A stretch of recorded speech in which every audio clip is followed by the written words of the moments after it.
Good afternoon. I'm not sure what's worse for me, the fact that I'm standing between you and dinner, or that I have to follow somebody like Dominic with a much cooler accent than mine. For the past 2 days, you've had some pretty impressive professional presentations. This one's going to be a little bit different. This one is quite personal for me. A little bit about my background. On the non-professional side, I am a competition junkie. Have been that way for years. Let's see here. King of the Fort when I was a kid. Martial arts in college. Please forgive the mustache. Everybody was doing it at that time. And in my current years, an SEC and NFL football fanatic. I love all of it. I live for the competition, and I absolutely, positively hate to lose. And yet this year I have suffered my biggest loss yet. I lost my father a few months ago to a very brief struggle with lung cancer. In his last couple of years, my dad was genuinely concerned that he had early-stage Alzheimer's. So I take a fairly personal interest in this disease, as you might imagine. It was during one of the more poignant moments in my dad's final weeks that I recalled something Dr. Michael Porter had done on the Internet of Things, and it struck me that he might hold a key to the cure, and he doesn't even know it. Dr. Porter is at Harvard University, but he is not in the medical school. He is in the Institute for Strategy and Competition in the School of Business. Dr. Porter is the author of 19 books and has won the McKinsey Award for the best article in the Harvard Business Review a record 7 times. I probably don't need to explain to this audience what the Internet of Things is. It's the conjecture that many ordinary, everyday things in our lives are going to be connected by the Internet. Depending on who you talk to and what they're selling, it's going to improve our lives, it's going to make us all rich, and it's going to bring about world peace. Now, there are a lot of things that have to get fixed before this promised nirvana is going to take place. Proprietary systems have to agree on more open architecture. Disparate platforms have to come up with a common format. And to Dominic's point earlier, it has got to be secure. Right now, the banks cannot secure my credit card number, and they're the ones with all the money. So the Internet of Things has a few obstacles to overcome. That being said, I think Dr. Porter designed what I thought was a very intuitive diagram to explain this to a non-technical audience. As the Internet of Things becomes more commonplace, we'll see more intuitive decision-making. The first will be individuals taking their own data and making better choices, which is great. But it's when this system of systems, the very last step you see on your right, starts identifying hidden patterns in the data, I think at that point we will embark on an entirely different sort of journey. We recently crossed a threshold as a society into a mobile majority one. Google announced about 2 months ago now that more searches had been initiated from a mobile device than from a stationary PC. You probably read about this. As more and more mobile-based metadata is collected and analyzed, it can tell us not only about the world around us, but also about the world within us. And a lot of that type of technology is going to be collected by this increasing number of wearable devices.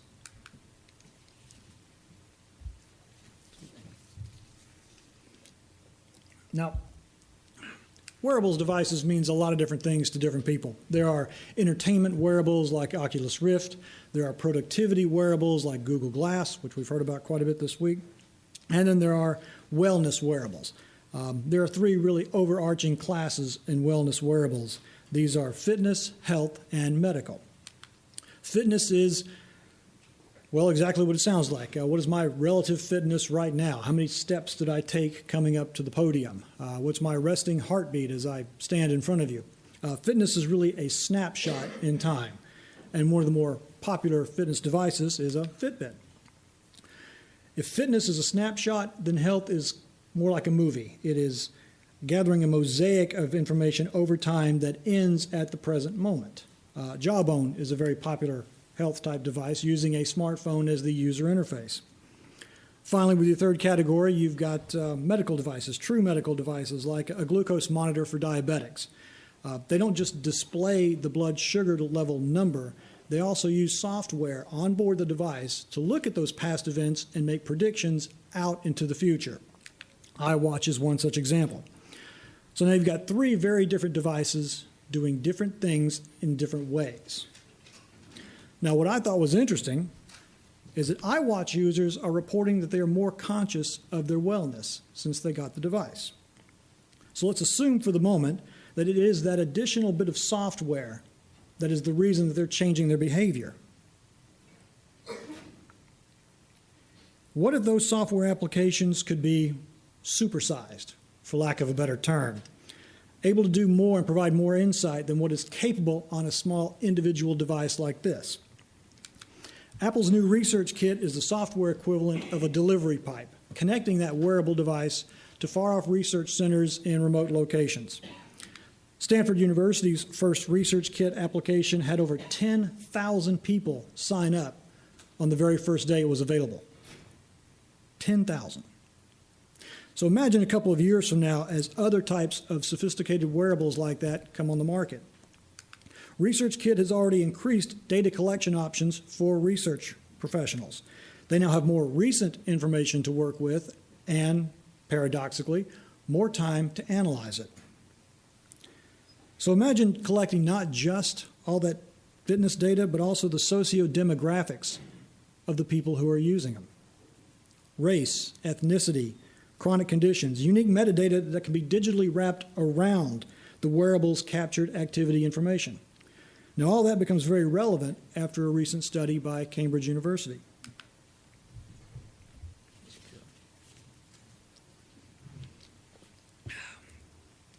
In 2013, the Rand Corporation put out a study that Alzheimer's was the most expensive disease of the modern era.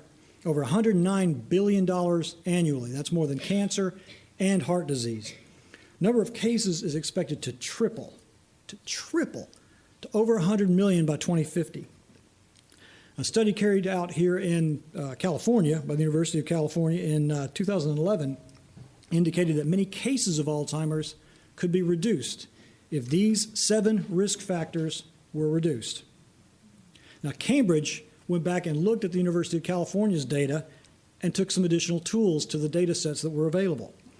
And what they found out, it was not just that diabetes or depression or smoking contributes to Alzheimer's, it's that each is likely a force multiplier on the others. The Cambridge study's key point was that treatment after the fact was too late. The way to cure Alzheimer's was prevention. If we can eliminate 4 of these 7 risk factors, we can dramatically reduce the likelihood of Alzheimer's in 20 years. Well, that makes Alzheimer's disease an information management problem, and the Internet of Things could be the vaccine. Now, that sounds crazy, but consider where you're sitting. Right down the road from here, Google is working feverishly on an autonomous vehicle. They had a media event a couple of months ago, and a writer from Wired made a really interesting point. He noted that Google's autonomous vehicles have driven over 1 million miles in the past 5 years, and they're adding 10,000 miles more every week. All of that data that each car gathers, radar, LiDAR, cameras, sensors, things of that nature, is analyzed in real time to improve the decision-making for all of the other cars that are connected to it. Each car gets smarter every single day because of the centralized knowledge gleaned from all of its peers. Now think about that for a moment.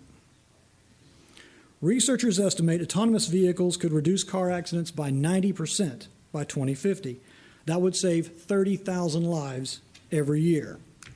That's the same number saved annually after airbags and seatbelts were standardized in passenger vehicles. It means autonomous cars would save as many people annually as Jonas Salk's polio vaccine. And it is data analysis that will make that possible. 30,000 lives every year. So now you're wondering, well, gee, Tom, that's great, but what does any of this have to do with Michael Porter and the Internet of Things? Well, see, that's where things get really, really, for me, kind of interesting. The health improvements seen among these iWatch users could become the norm as other wearable devices copy that methodology. Evaluating data points across race, age, location, environmental exposures, disease vectors will uncover patterns across huge numbers of participants. Time and distance will no longer impede medical advancement. Competition among research organizations analyzing millions of data points across millions of devices around the world will create treatment personalizations that will make Amazon's research engine green with envy. Participants could alter their workouts based on and provide, double-blind control groups without putting their own health at risk. Just as a retailer performs an A/B test to improve the user experience, we can get a better understanding of how these force multipliers generate Alzheimer's disease decades before classic research methods could even identify them. These systems of systems that Michael Porter has written about will self-diagnose the missing data that they require. That's something that's available today, right now. Correlational statistics can identify already data that is missing, incomplete, or is indicative of something else. It can identify outliers and clusters, taking diagnosis in completely new directions. My comparison to Jonas Salk is not accidental. Both Alzheimer's and polio are brain-based diseases, one attacking the old, another the young. In 1954, this nation was obsessed with polio, and he was similarly analyzing hundreds of millions of data points and without the benefit of a computer to do so. Jonas Salk was competing against other researchers, but it wasn't for a patent or for a monetary gain. He refused any discussion of benefiting from his research. The point is, when we have a worthy opponent to challenge us, it makes us better than we can be alone. Michael Porter's work has shown this again and again and again. Competition achieves more than isolation. Data was the key to Jonas Salk's achievement, and it still is today. It is only through long-term monitoring and data analysis that we have virtually eliminated polio from this planet. So maybe thinking about data as a vaccine isn't quite so crazy after all. Maybe we were already doing that and just didn't realize we were. Same approach is being applied to research on autism spectrum disease, where, as before, like with Cambridge and Alzheimer's, the researchers went back with better data tools and reanalyzed their prior work. Researchers are also using correlational statistics to geospatially analyze multiple sclerosis on a county-by-county basis across the entirety of the United States. And what they have found so far is already causing them to ask better questions about how MS is acquired and how it can be prevented. Imagine your fitness device knowing how to maximize the benefits of your workout because your individual age, medical condition, and prior chronic diseases were being analyzed by supercomputers available elsewhere in the world, analyzing your circumstances across massive data sets with people just like you. By taking the analysis off of an individually isolated device and putting it up there where it can be analyzed in a different way, the impact on global health will be unprecedented. That really is my big takeaway with the Internet of Things. It is this competition among research hospitals that will halt the plague of Alzheimer's. It will be competing teams of data scientists and software developers that will turn Alzheimer's, like polio, into something that can be prevented. Cambridge believes 1 out of every 3 cases of Alzheimer's can be prevented. That's 30 million people that can be saved by the Internet of Things. That's a guaranteed Nobel Prize to whoever pulls that off. Jonas Salk never received a Nobel Prize, but the institute he created has generated 5 Nobel winners. My hope is that Michael Porter, however unintentionally, is doing the same thing for Alzheimer's in a couple of years, perhaps by somebody in this very room.